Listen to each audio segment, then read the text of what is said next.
Hello दोस्तों, आज हम एक ऐसे पवित्र और पावन त्यौहार के बारे में बात करने वाले हैं जिसे छठ पूजा के नाम से सारी दुनिया जानती है। आपको बता दें, हम लोग साई नदी के किनारे खड़े हैं और साई नदी के किनारे छठ पूजा भव्य रूप से सुबह के समय होती है और समय हो रहा है 5:30 और अब पूजा करने वाले लोग आते होंगे। उसके पहले हम लोग यहाँ पहुँच चुके हैं। तो छठ पूजा का जो पर्व होता है वो सूर्य भगवान की आराधना करते हुए पूजा किया जाता है। आपको बता दें, सूर्य भगवान अभी जस्ट आपको दिखाई दे रहे होंगे, जो अस्त होने में अभी 1 घंटा बाकी है।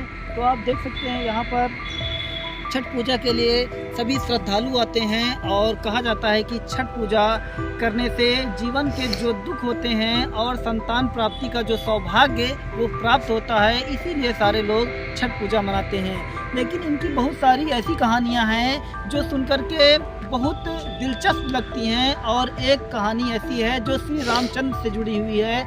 ऐसा कहा जाता है कि जब श्री रामचंद्र रावण को मार करके अयोध्या आए थे तो अयोध्या वासियों ने राम के स्वागत के लिए भव्य दीपावली जला करके उनका स्वागत किया था।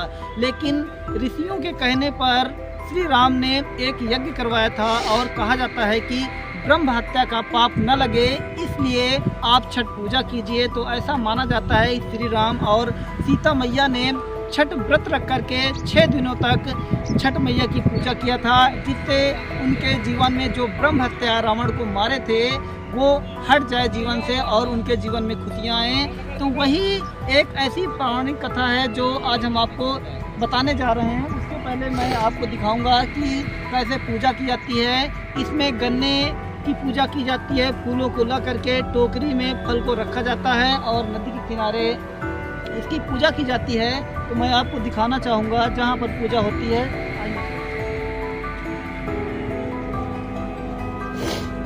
आप देख सकते हैं यहाँ सभी भक्तों ने छठ पूजा का महापर्व मनाते हुए यहाँ पर कुछ मूर्तियाँ बनाई हैं जो छठ पूजा के मूर्तियाँ जो कहलाती हैं। आपको बता दें, छठ पूजा सुबह के टाइम जब सूर्य उदय होता है तो मनाया जाता है और शाम को सूर्य ढलते हुए उसकी पूजा की जाती है।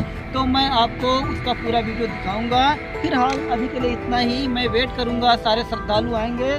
और ये साई नदी रैवली का वीडियो है जहां पर सभी श्रद्धालु लोग छठ मैया की पूजा करके अपने जीवन को धन्य बनाते हैं। चलिए, छठ पूजा के बारे में हम थोड़ा आपको और जानकारी देना चाहते हैं। आपको बता दें, ये साई नदी है और जो छठ पूजा किया जाता है वो पानी में जा करके काफ़ी देर तक लोग खड़े रहते हैं और टोकरी में फल लिए रहते हैं, जिसकी वजह से हमारी पूजा कंप्लीट होती है।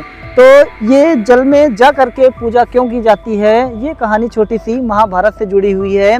ऐसा कहा जाता है कि कर्ण के बारे में तो आप जानते ही होंगे, जो सूर्यदेव के पुत्र भी कहलाते हैं, क्योंकि सूर्यदेव ने उनका पूरा सपोर्ट किया था और कवच कुंडल भी दिए थे और कर्ण के पास महान महाशस्त्र भी थे। वो कारण था सूर्यदेव की आराधना। इसलिए जल में खड़े होकर के जब हम लोग सूर्यदेव को जल चढ़ाते हैं तो उससे हमें यश प्राप्त होता है और वही यश हमारे जीवन को सौभाग्य और आगे की ओर अच्छा बनाता है। तो आपको बता दें, कर्ण सुबह 4 बजे जा करके नदी में खड़े होकर के सूर्यदेव को उगते हुए आराधना दिया करता था, जल चढ़ाया करता था, जिससे उसके जीवन में सारी कठिनाइयाँ दूर हो गई थी। यही कारण है कि महाभारत आज भी कर्ण को सल्यूट करता है। आपको बता दें, ऐसी महान परंपराएं और ऐसी पौराणिक कथाएं आज भी हमारे जीवन में हैं जिनसे हम कुछ सीख सकते हैं। उनमें से एक है छठ पूजा की परंपरा।